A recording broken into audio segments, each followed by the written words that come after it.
Hi there.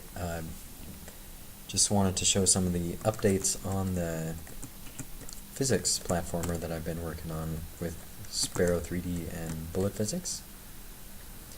This is the main menu where you push off a block to play that level, and that's what that little info block is telling you right there. And the low levels are the ones that I've so far created. And all these numbers are the best times that I have for each of these levels. So in how it's going to work, when you load up this at first, you won't see any of these guys. And you have to play the marathon in order to unlock the levels. So, it's actually turning out really quite well. So, I'm getting a little bit of slowdown because I'm also recording my screen, but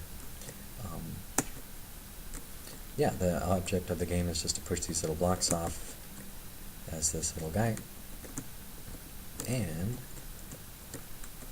you can of course jump around, and if you fall on your head or something like that, you can actually get yourself out of it by pressing various arrow keys.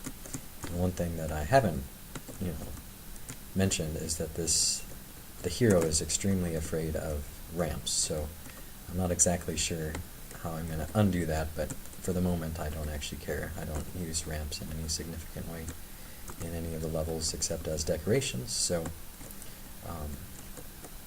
once you beat the level, it allows you to continue on if you're playing in marathon mode, and you have to beat the level in order for it to show up in this little level selection screen.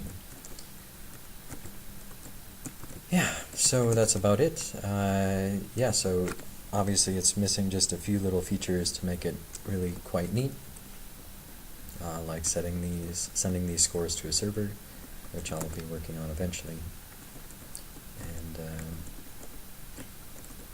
a few more levels with some new challenges. So I won't show you any of these other guys because that's half the fun, is trying to figure them out yourself. So good luck, enjoy, it's on GitHub, go take a look. Oh, and one last thing, settings. You can change your settings to allow the camera to follow you a little bit more closely. So if you change this camera follow speed up, it actually kind of super locks on you type of thing.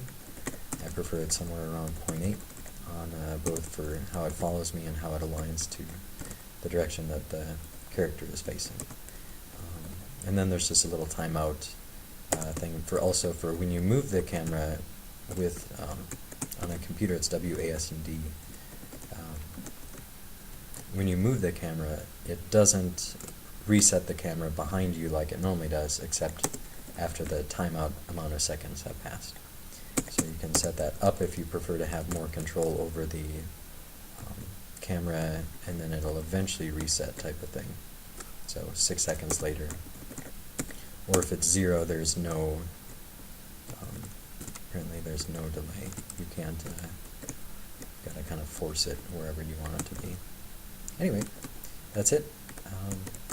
Enjoy playing. It's quite fun.